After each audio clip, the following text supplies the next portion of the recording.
আচ্ছা দেখো, আজকে আমরা আলোচনা করব নির্ণায়কের অনুরাশি কী আর হচ্ছে যে সহগুণক কী, এই দুটো টার্ম।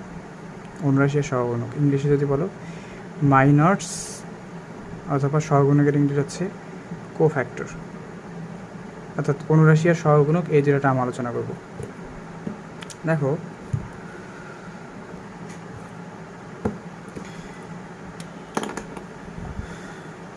অনুরাশি হচ্ছে কোনো নির্ণায়কের যে কোনো ভুক্তির অনুরাশি হচ্ছে ওই ভুক্তি যে সারি যে কলামে অবস্থিত সেই সারি ও কলাম বাদে অবশিষ্ট সারি ও কলাম নিয়ে গঠিত নির্ণায়ক। এটা যদি আমরা একটু হচ্ছে যে উদাহরণ দিয়ে বুঝতে চাই তাহলে এরকম হবে। আচ্ছা দেখো, অনুরাশি কি? ধরো এটা একটা নির্ণায়ক। আচ্ছা, নির্ণায়কের এগুলো এটা হচ্ছে কত বাই কত নির্ণায়ক? 3/3 নির্ণায়ক, তাই তো?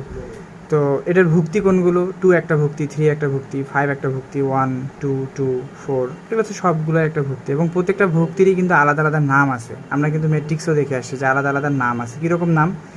যে এই যে 2 যে ভুক্তিটা আছে আমার, এই ভুক্তিটা হচ্ছে যে কত নাম্বার ভুক্তি আমরা কীভাবে ডিনোট করি?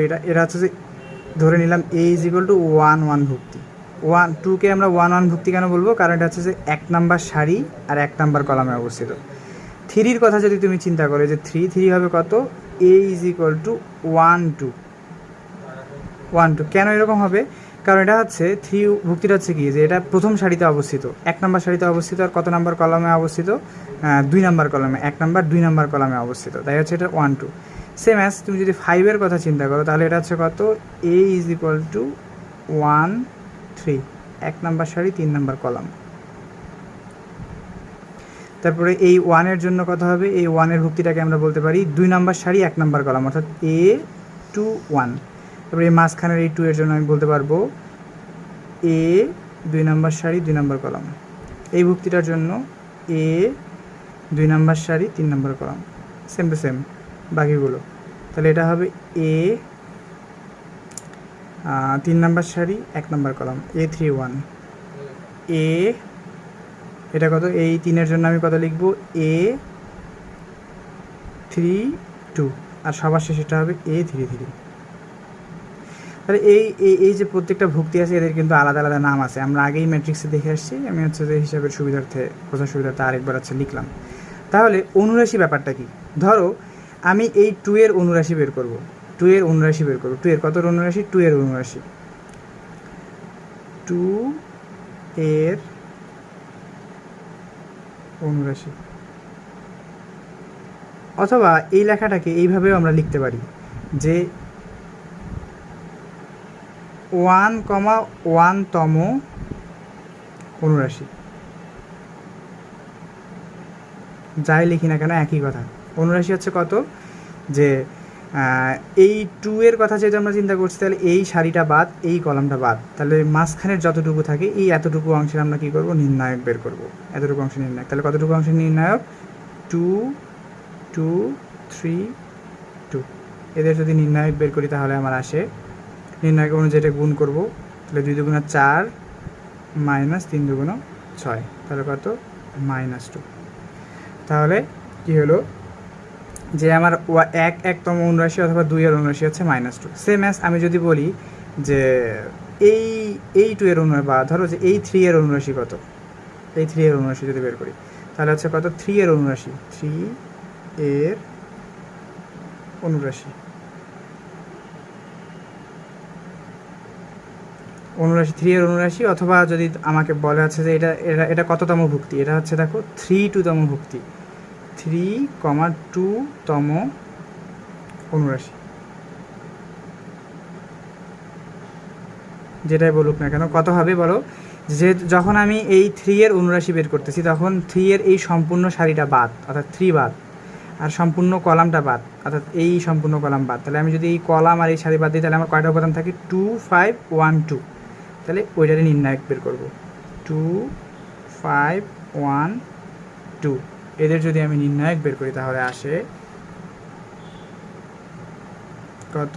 2 2 4 মাইনাস 5 5 = -1। ঠিক আছে। তো এইভাবে আমরা চাইলে একটা 3/3 নির্ণায়কের যে কোনো জায়গার অনুরাশি বের করতে পারবো। আচ্ছা, তাহলে আমরা এই ব্যাপারটার আবার সংজ্ঞাটাতে আসি। তাহলে সংজ্ঞাটাতে কী বলছে দেখো, যে কোনো নির্ণায়ক, ধরো সেই নির্ণায়কটা হচ্ছে আমার এ, ওকে, নির্ণায়ক হচ্ছে এ। তো এর যে কোনো ভুক্তির অনুরাশি, এটা কত নম্বর ভুক্তি, আমি প্রথমে নির্ণয় করছি 1,1তম ভুক্তি, ঠিক আছে, যে এ ইজ ইকুয়াল টু 1 ভুক্তি। কোনো ভুক্তির অনুরাশি ওই ভুক্তি যে সারিতে যে কলামে অবস্থিত সেই সারি ও কলাম বাদে, অর্থাৎ এই ভুক্তিটা তোমার কোন সারিতে অবস্থিত, 1 নম্বর সারি আর 1 নম্বর কলাম, তাহলে 1 নম্বর সারি বাদ 1 নম্বর কলাম বাদে অবশিষ্ট সারি ও কলাম নিয়ে গঠিত নির্ণায়ক। অবশিষ্ট সারি ও কলাম, অবশিষ্ট সারি আর কলাম কতটুকু থাকে, এই যে মাঝখানে এতটুকু কলাম থাকে, তাহলে কত, সেটা 2 2 3 2 2 2 3 2, এতটুকু অংশ যদি আমরা নির্ণয় করি সেটাই হচ্ছে তোমার কত, 2 এর অনুরাশি। এই হচ্ছে অনুরাশির সংখ্যা। নেক্সট আমরা আসবো হচ্ছে কিসে, সহগুণক কাকে বলে। এবার আমরা কথা বলবো সহগুণক নিয়ে, ঠিক আছে। যে দেখো, সহগুণক আর অনুরাশি কিন্তু একই জিনিস, জাস্ট পার্থক্যটা হলো সহগুণকের মধ্যে তোমার চিহ্ন নিয়ে আসতে হবে, ঠিক আছে। সহগুণকের মধ্যে কী হবে, চিহ্ন নিয়ে আসতে হবে। সংজ্ঞাটার দিকে যদি আমরা তাকাই, কী দেওয়া আছে, যে কোনো নির্ণায়কের যে কোনো ভুক্তির অনুরাশি, অর্থাৎ আগে আমরা অনুরাশি বের করব, অনুরাশি বের করার পর তার পূর্বে যথাযোগ্য চিহ্ন বসাবো, তাহলে আমরা কী পাবো, ওই ভুক্তির সহগুণক পাবো। অর্থাৎ আমি যে অনুরাশিটা বের করছি ওই অনুরাশিটার সামনে যদি চিহ্ন বসাইতে পারি ঠিকঠাক মতো, তাহলে সেই চিহ্নযুক্ত অনুরাশিটাই হবে হচ্ছে কি আমার সহগুণক, ওকে। আচ্ছা, তাহলে আমরা তো অনুরাশির বেলায় এই যে তোমার 2 যে সংখ্যাটা আছে, অর্থাৎ 1,1তম যে অনুরাশি, অর্থাৎ 1 নম্বর সারি 1 নম্বর কলম, এইটার যে অনুরাশি সেটা কত ছিল, -2। এটার সামনে যদি আমি চিহ্ন বসাই তাহলেই কিন্তু সহগুণক হবে। তো সেই চিহ্নটা কত, সেই চিহ্নটা হচ্ছে সহগুণক যে ব্যাপারটা, সেটার চিহ্নটা হবে এরকম। আচ্ছা, সহগুণক কি, সহগুণক অনুরাশির মতোই, জাস্ট সামনে কি, সহগুণক হচ্ছে যে চিহ্ন গুণন অনুরাশি। এখন এই চিহ্নটা কত, চিহ্নটা হবে, সেই চিহ্নটা হবে কত, যে এই দেখো এই অংশটুকু, -1 to the power i plus J. আচ্ছা, -1 to the power i plus J বলতে বোঝাচ্ছে এটার i হচ্ছে সারি, অর্থাৎ সারি, আর যে হচ্ছে কি কলাম, অর্থাৎ ভুক্তির হচ্ছে যে সারি আর কলামের যে নাম্বারটা, সেই নাম্বারটা যদি হচ্ছে যে আমরা -1 এর পাওয়ার হিসেবে বসাই, যেটা পাবো সেটা হচ্ছে তোমার কি চিহ্ন। ধরো তাহলে আমাদের এইটার, এই যে আমরা যে প্রথম যে অনুরাশিটা বের করছি, এইটার সহগুণক কত হবে, তাহলে সহগুণক কত হবে, এটার সহগুণক হবে এইরকম। সহগুণক জাস্ট সিম্পলি আমরা কী করব, চিহ্ন বসাবো। চিহ্নটা কত, -1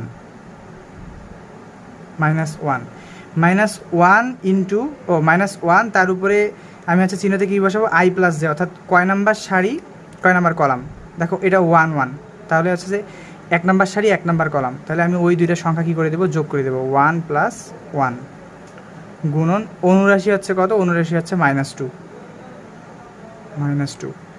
তাহলে কত হবে, তাহলে হবে -1 আর উপরে 1 + 1 কত, স্কোয়ার। আমরা যখন কোনো একটা নেগেটিভ সংখ্যার স্কোয়ার করি তাহলে তার মান কি আসে, পজিটিভ মান আসে, ঠিক আছে। তাহলে এটা -2 আর এটা হলো কত, +1, ঠিক আছে, মানে এটা হচ্ছে কত, -1 এর স্কোয়ার করলে +1 গুণন হচ্ছে -2, অর্থাৎ -2ই, ঠিক আছে। তাহলে 1তম অনুরাশির ক্ষেত্রে আমি চিহ্ন কত পাইলাম, প্লাস চিহ্ন পাইলাম, জাস্ট প্লাস। তুমি এই চিহ্নটার কথা চিন্তা করো, অর্থাৎ 3 2 অনুরাশিটার যদি তুমি সহগুণক বের করতে চাও, তাহলে সহগুণক কত হবে, এটার সহগুণক হবে চিহ্ন কত হবে, আবার সেম জিনিস, চিহ্ন হবে -1, তার উপরে এটা কত নাম্বার, 3 নাম্বার সারি 2 নাম্বার কলাম, অর্থাৎ 3 + 2 গুণন কত, অনুরাশি হচ্ছে -1। আচ্ছা, তাহলে এটা কত আসতেছে, যে -1 এর উপর 5 গুণন -1।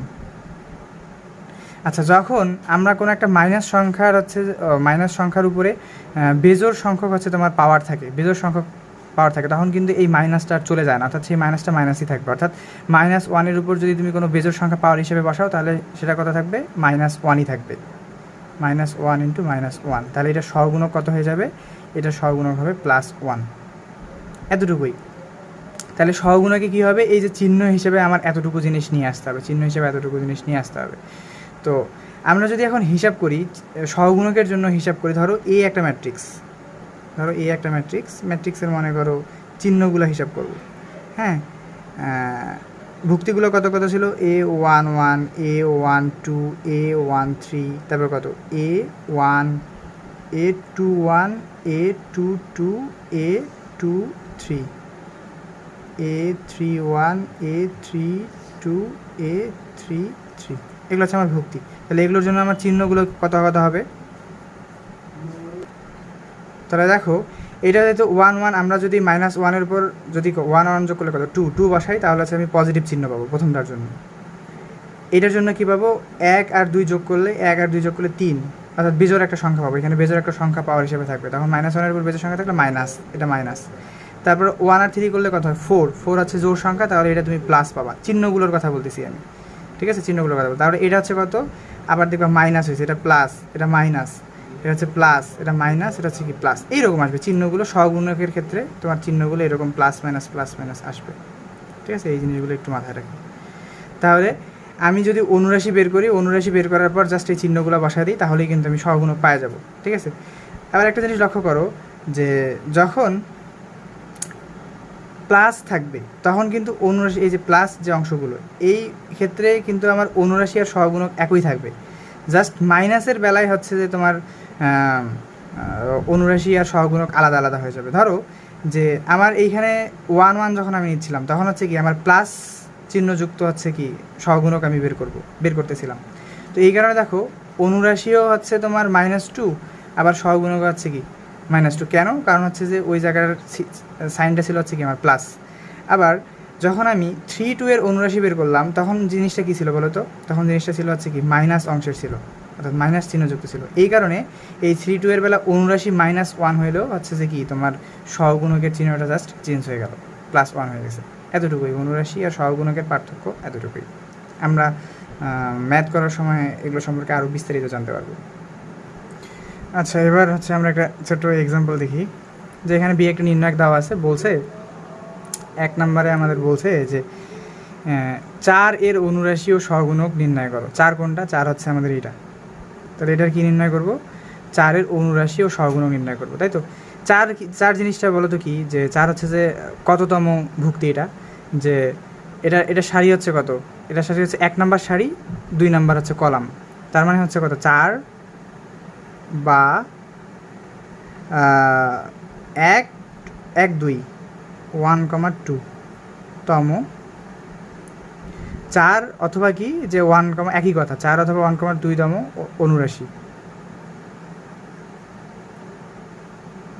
এটা কত হবে, যে অনুরাশি সবসময় মনে রাখবো, অনুরাশিতে কি থাকে না, চিহ্ন থাকে না, জাস্ট নর্মালি, অর্থাৎ এটা এদিক দিয়ে সম্পূর্ণটাই বাদ, এটা এদিক দিয়ে সম্পূর্ণ বাদ। তাহলে 2 2 1 5, 2 2 1 5 যদি করি, তাহলে কত হয়, 5 2 10 মাইনাস 2 2 8। এটা হচ্ছে অনুরাশি গেল, ঠিক আছে।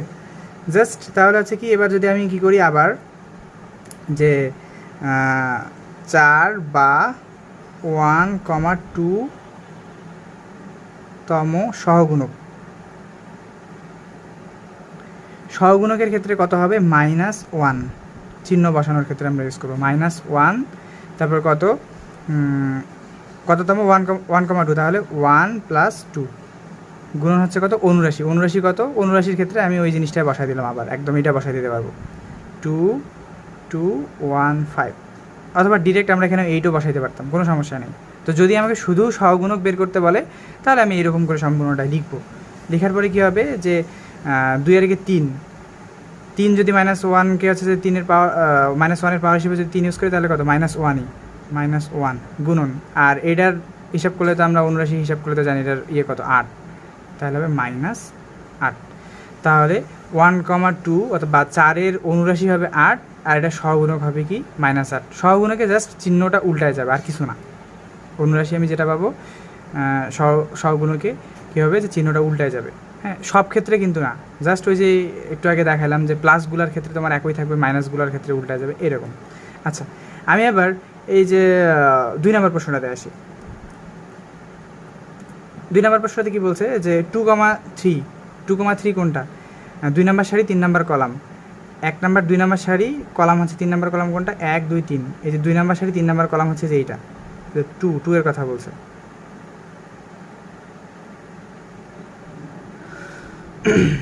কত 2 নাম্বার সারি, 1 নাম্বার 2 নাম্বার কলম কত, 1 2 3, অর্থাৎ 2 এর কথা বলছে। ঠিক আছে, যে 2 এর কথা, এই 2 এর তোমার হচ্ছে যে অনুরাশি আর সহগুণক বের করতে বলছে। তাহলে আমি যদি 2 এর অনুরাশি আর সহগুণক বের করি তাহলে হচ্ছে কত, 2,3 তম অনুরাশি কত হবে, অনুরাশিতে চিহ্ন আসে না, জাস্ট এই সম্পূর্ণ কলামটা বাদ, এই সম্পূর্ণ সারিটা বাদ, তাহলে কত, 5413, 5413। এদেরকে যদি আমি গুণ করি 3 5 15, 4 1 4, অর্থাৎ 11। ঠিক আছে, তাহলে সহগুণক কত হবে, সহগুণক হবে 2,3 তম সহগুণক হবে, জাস্ট কি করব আমরা, যে চিহ্ন কত, -1 টু দি পাওয়ার 3 যোগ 2 বা 2 যোগ 3 গুণ অনুরাশি হচ্ছে কত, 11। তাহলে -1 এর উপর 3 এর 2 কত, 5, বেজোড় সংখ্যা, তাহলে -1 -1ই থাকবে, -1 গুণন 11। এটা করলে কত হয়, যে তোমার এটা করলে হয় -11। ঠিক আছে, আবার আমি যদি বলি যে হচ্ছে যে এগুলো তো সব আমরা বেজোড় দিয়ে দেখলাম, জোরের ক্ষেত্রে দেখি, ধরো যে 5 এর এই 5, 3 নাম্বার সারি 3 নাম্বার কলাম, এইটার যদি আমি হচ্ছে যে অনুরাশি আর সহগুণক বের করি তাহলে কত হবে, এটা আমি এক্সট্রা করে করতেছি, যে তোমার কত, 3,3 তম অনুরাশি। তো এটা অনুরাশি বের করলে কত হবে, 3,3 5, তার মানে কি এটা সম্পূর্ণটাই বাদ, এটা সম্পূর্ণটাই বাদ, তাহলে কত দূরে থাকে, 5421, 5421। এটা যদি আমি করি তাহলে আসে 5 এককে 5, -4 দুগুণা 8, অর্থাৎ -3। ঠিক আছে, অনুরাশি এটা। তাহলে এবার হচ্ছে আমি কী করবো, সহগুণক বের করব, কত, যে 3,3 তম সহগুণক, 3,3 তম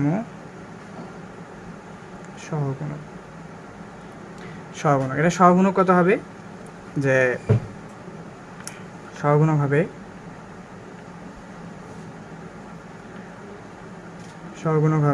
যে চিহ্ন গুণন অনুরাশি, চিহ্ন কত, যে -1 টু দি পাওয়ার 3 + 3 গুণন, আর অনুরাশি কত ছিল, -3। আচ্ছা, 3 3 যোগ করলে কত হয়, 6, -1 এর উপর জোর পাওয়ার থাকলে প্লাস হয়ে যাবে, তাহলে এটা কত হচ্ছে, যে +1 গুণন -3, অর্থাৎ কত থাকতেছে, -3। দেখো এই ক্ষেত্রে তোমার কি হলো, এই ক্ষেত্রে তোমার হচ্ছে যে অনুরাশি আর সহগুণক কিন্তু একই আসলো। তো আমরা দেখতে পাচ্ছি যখন এই জিনিসটা জোর থাকতেছে তখন তোমার সহগুণকগুলো আর অনুরাশি একই হচ্ছে, আর যখন তোমার এই যে সারি আর কলামের যোগফল তোমার বিজোড় থাকতেছে তখন সহগুণক আর অনুরাশির এগুলো আলাদা হয়ে যাচ্ছে।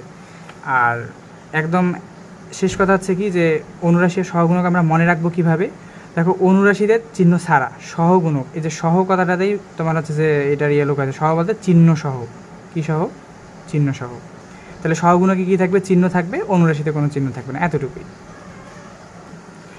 আচ্ছা, আমাদের নেক্সট টপিক হচ্ছে যে নির্ণায়কের ধর্মাবলী বের করা। ঠিক আছে, নির্ণায়কের ধর্মাবলী বের করা মানে নির্ণায়কের ধর্মাবলী, কিছু ধর্মাবলী আমরা মুখস্থ করব বা বুঝবো বা জানবো, কেননা এই নির্ণায়কের ধর্মাবলী ইউজ করে আমরা হচ্ছে যে নির্ণায়কের ম্যাথগুলো সব সলভ করব। ঠিক আছে, তো আমাদের এই ধর্মাবলীগুলো খুব ভালোভাবে এখন বুঝতে হবে, যে আমরা একবার হালকা করে জেনে নিব, মেইন ম্যাথ করার সময় আমি হচ্ছে যে এই ধর্মাবলীগুলো ইউজ করব।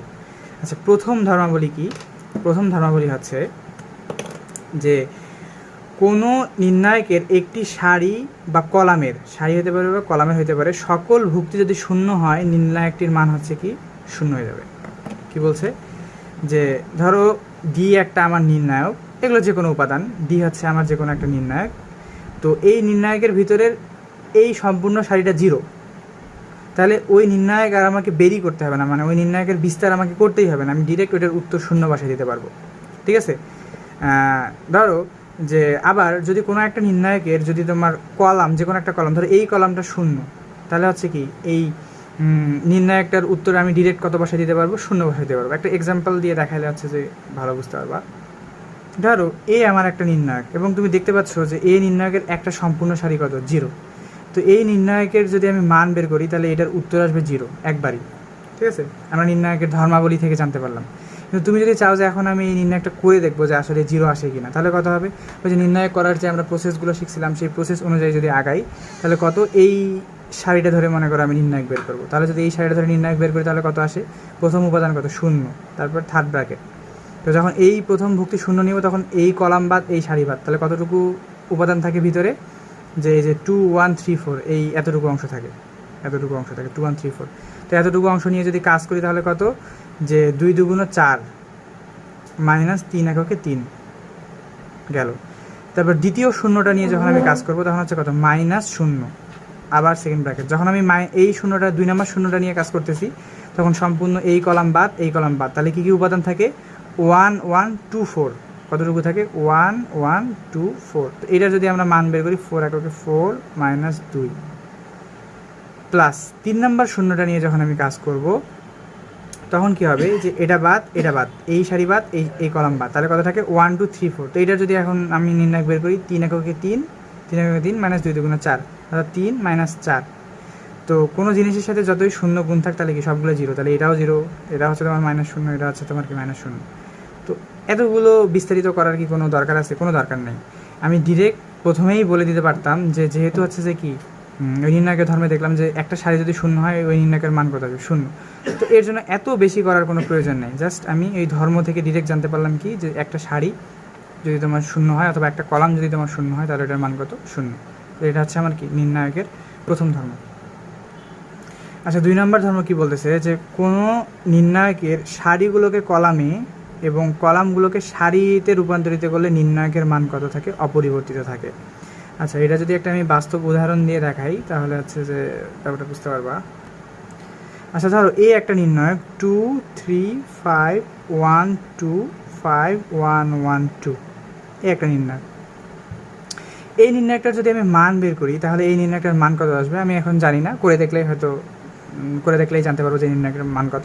আমি ধরে নিলাম যে এই ধরে নিলাম, কিন্তু অ্যাপ্রোপ্রিয়েট না, এটা হচ্ছে আমি আমার ইচ্ছে মতো ধরে নিলাম এমনি আর কি, যে এই নির্ণায়কটার মান ধরে নিলাম যে ধরো যে 5 আসবে। উত্তর বের করার পর এই নির্ণায়কের মান মানে এটাকে যদি আমি যে বিস্তার মানে এই সারির সাপেক্ষে যদি বিস্তার করে ইয়ে করি, ধরো যে সাপোজ ধরলাম যে হচ্ছে যে কত আসছে? 5 আসছে। এখন আমি এই নির্ণায়কটাকে যদি এইরকম করি, কীরকম করি, যে এর যে কলামগুলো আছে ওগুলোকে সারিতে অথবা সারিগুলোকে কলাম, একই কথা, যে এর মনে করো এর কলাম কত? 2 1 1, এটাকে আমি সারিতে কনভার্ট করে দিলাম 2 1 1। তারপর এটা কলাম কত? 3 2 1, এটাকে আমি সারিতে কনভার্ট করে দিলাম 3 2 1। তারপর হচ্ছে কত? 5 5 2 5 2 কলাম ছিল, এটাকে আমি সারিতে কনভার্ট করে দিলাম। এই যে আমি কলামগুলোকে কী করছি, এই ম্যাট্রিক্সের কলামগুলোকে সারিতে বের করে দিছি। তাহলে এই যে আমার নতুন যে ম্যাট্রিক্সটা তৈরি হলো এই ম্যাট্রিক্সের মানও তোমার 5ই আসবে, অবশ্যই আসবে। এটাই হচ্ছে আমাদের ম্যাট্রিক্সের 2 নম্বর ধর্ম, যে কি বলছে, যে কোনো ম্যাট্রিক্সের যে সারিগুলোকে যদি আমি কলাম করি অথবা কলামগুলোকে সারি করি তো নির্ণায়কের মানের কোনো পরিবর্তন আসবে না। এটাই হচ্ছে আমার ম্যাট্রিক্সের 2 নম্বর ধর্ম। ওকে। আচ্ছা, আমার 3 নম্বর যে ধর্মটা আছে, যে কোনো নির্ণায়কের 2টি সারি বা কলাম পরস্পর স্থান বিনিময় করলে নির্ণায়কের সাংখ্যিক মান একই থাকে কিন্তু চিহ্ন পরিবর্তিত হয়। কি বলছে, যে কোনো নির্ণায়কের 2টি সারি অথবা কলাম পরস্পর যদি স্থান বিনিময় করে তাহলে নির্ণায়কের সাংখ্যিক মান একই থাকে কিন্তু চিহ্ন পরিবর্তন হয়। ব্যাপারটা কি আচ্ছা, যে একটু আমরা উদাহরণের মাধ্যমে দেখব, সাংখ্যিক উদাহরণের মাধ্যমে। ধরো যে আমার এই একটা ম্যাট্রিক্স, কত আগের ম্যাট্রিক্সটা চিন্তা করতে পারো, যে কত ধরছিলাম 2 3 5 1 2 5 1 1 2। আচ্ছা, এখন এই ম্যাট্রিক্সটার মান আমি কত ধরছিলাম? এই ম্যাট্রিক্সটার মান ধরে নিয়েছিলাম 5। আচ্ছা, আমি কিন্তু শিওর না যে এটার মান 5 কি না, জাস্ট আমি এমনি ধরে নিয়েছি ধর্মটা বোঝার জন্য 5। তো আমি যদি এটার এই সারিটাকে অর্থাৎ 2 নম্বর সারিটাকে 1 নম্বরের জায়গায় আর 1 নম্বর সারিটাকে 2 নম্বরের জায়গায় নিয়ে আসি, ঠিক আছে? 2 নম্বর সারিটাকে 1 নম্বরের জায়গায় আর 1 নম্বর সারিটাকে 2 নম্বর সারিকে নিয়ে আসি, অর্থাৎ এইরকম করি। কীরকম করবো, যে চেঞ্জ করি, অর্থাৎ 2 1 5 এটা কী ছিল? 2 নম্বর ছিল, এটাকে আমি 1 নম্বরে দিলাম 1 2 5। আর 2 3 5 প্রথমে ছিল, এটাকে আমি 2 নাম্বার দিয়ে দিলাম 2 3 5। আর 3 নাম্বার যে ছিল সে আগের জায়গায় থাকলো 1 1 2। করার পর আমি যে মানটা পাবো ওই মানটাও তোমার 5ই থাকবে, কিন্তু চিহ্নটা চেঞ্জ হয়ে যাবে। আগে ছিল আমার কত +5, এবার হয়ে যাবে কত -5, এতটুকুই। জাস্ট আমরা যদি দুইটা সারি স্থান পরিবর্তন করি তাহলে হচ্ছে কী হয়ে যাবে, ওই সম্পূর্ণ নির্ণায়কটার মান ঠিক থাকবে, জাস্ট হচ্ছে যে চিহ্নটা চেঞ্জ হয়ে যাবে। আগে ছিল +5, এবার হয়ে যাবে -5। সেম এস তুমি যদি দুইটা কলামের মধ্যে পরিবর্তন করো, অর্থাৎ এই কলামটা এইখানে নিয়ে আসো আর এই কলামটাকে এইখানে নিয়ে আসো, তবুও কিন্তু হচ্ছে মান তোমার সেম থাকবে। অর্থাৎ তুমি যদি এইরকম করো, কীরকম করো যে 2 1 2 এটা ঠিকই থাকলো, প্রথম কলাম 2 1 2 এটা তোমার ঠিকই থাকলো, হ্যাঁ। আর হচ্ছে তুমি এদের চেঞ্জ করলো, অর্থাৎ 5 5 2 মাঝখানে দিয়ে দিলা, 5 5 2 মাঝখানে, আর 3 2 1 এদিকে চেঞ্জ করে দিলা, 3 2 1 চেঞ্জ করে দিলা। আচ্ছা, এইরকম করার পরেও এইটার মান কিন্তু তোমার চেঞ্জ, আগে ছিল কত +5, এবার হয়ে যাবে -5। অর্থাৎ আমরা একটা সারি এক্সচেঞ্জ করি অথবা হচ্ছে যে একটা কলামই তোমার এক্সচেঞ্জ করি, হ্যাঁ, তোমার উভয় ক্ষেত্রেই মান একই থাকবে, জাস্ট চিহ্নগুলো চেঞ্জ হয়ে যাবে। তো এটা হচ্ছে আমাদের নির্ণায়কের তৃতীয় ধর্মে এটা বলা হয়েছে। এবার আসো 4 নাম্বার যে ধর্মটা আছে সেই ধর্মটাতে কি বলছে, যে কোনো নির্ণায়কের দুইটি সারি বা কলাম একই হলে নির্ণায়কের মান 0। এটা খুবই সিম্পল। যে ধরো আমার কাছে আমি এখানে এটা বোঝাচ্ছি, আমার কাছে একটা ম্যাট্রিক্স আছে, নির্ণায়ক আছে কত, যে একটা নির্ণায়ক আছে 1 1 2 1 1 1 1 1 1 2 2 2, এটা হচ্ছে যে 5, এটা হচ্ছে যে 2 7। তাহলে এই যে আমি একটা নির্ণায়ক লিখলাম, আমার এই নির্ণায়কটা দেখো দুইটা সারি হচ্ছে একই, এটা সব 1 1 1, এটা সব হচ্ছে কত 2 2 2। তাহলে আমি ডিরেক্ট এই নির্ণায়কটা হচ্ছে যে বিস্তারের মাধ্যমে না করে ডিরেক্ট বলে দিতে পারবো যে আমার এই নির্ণায়কের মান কত 0।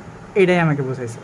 অথবা যদি দুইটা কলাম একই হইতো, তাও আমি বলতে পারতাম যে হচ্ছে কত আমার এই নির্ণায়কের মান 0। যদি এইরকম হইতো, ধরো হচ্ছে বি একটা নির্ণায়ক, এই নির্ণায়কটা হচ্ছে কত 5 5 5, হ্যাঁ 1 1 1, এটা অন্য কিছু ABC যে কোনো কিছু আমি ধরে নিলাম, আলাদা কোনো জিনিস। তাহলে এই ম্যাট্রিক্স এই নির্ণায়কেরও যেহেতু আমার দুইটা কলাম হচ্ছে সমান, তাহলে এইটার আমার আর উত্তর বের করতে হবে না, এটা আমি ডিরেক্ট কত ভাষা দিতে পারবো 0 ভাষা দিতে পারবো।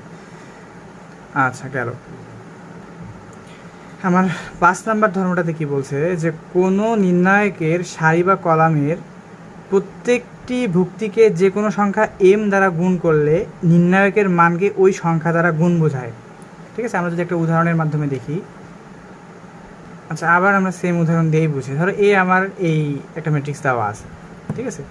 আচ্ছা, ম্যাট্রিক্সের সামনে মনে করো একটা সংখ্যা 5 তোমার গুণন আছে, ঠিক আছে। কত গুণন আছে? 5 গুণন আছে, ঠিক আছে।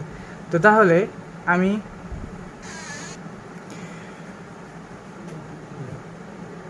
সম্পূর্ণ নির্ণায়কটা বের করার পর যে মানটা পাবো, কত পাইতাম বলো তো? আমরা আগে থেকে ধরে নিচ্ছিলাম যে এই সম্পূর্ণ যে নির্ণায়কটা আছে, এটা নির্ণায়ক করার পর কত পাইতাম? 5 পাইতাম, ঠিক আছে, জানি অ্যাজ ইউজুয়াল। তো এই যে পাবো, এইটার এটার গুণ করার সমান, অর্থাৎ 5 গুণন এই বাকি নির্ণায়কটার মান 5। এটাও যা কথা, তোমার হচ্ছে কি ওই নির্ণায়কের সাথে গুণ করে মান বের করা একই কথা, অর্থাৎ 5 5 কত 25, অ্যাপ্রক্সিমেট এরকম ধরে নিলাম আর কি আমরা। ওকে, এটা হচ্ছে যে খুব বেশি ইম্পর্টেন্ট ধর্ম না, তবে কাজে লাগতে পারে আমাদের ম্যাথ করার সময়। আচ্ছা, এবার আমরা 6 নাম্বার ধর্মটা সম্পর্কে জানবো। 6 নাম্বার ধর্মটা হচ্ছে কি, যে কোনো নির্ণায়কের একটি সারি এর প্রত্যেকটি ভুক্তিকে 2 বা ততোধিক সংখ্যার যোগফল রূপে প্রকাশ করা সম্ভব হলে নির্ণায়কটিকেও 2 বা ততোধিক যোগফল রূপে প্রকাশ করা যায়। অর্থাৎ কি বলছে, এটা যদি এটা কিন্তু খুব গুরুত্বপূর্ণ একটা ধর্ম। এটা হচ্ছে যে আমরা কীভাবে কাজে লাগাবো, একটা উদাহরণ দিয়ে দেখাই তাহলে বুঝতে পারবো।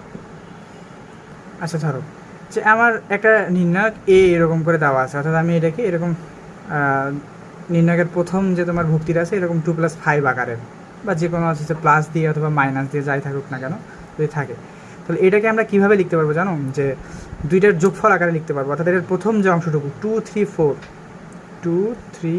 4, তারপরে 6 5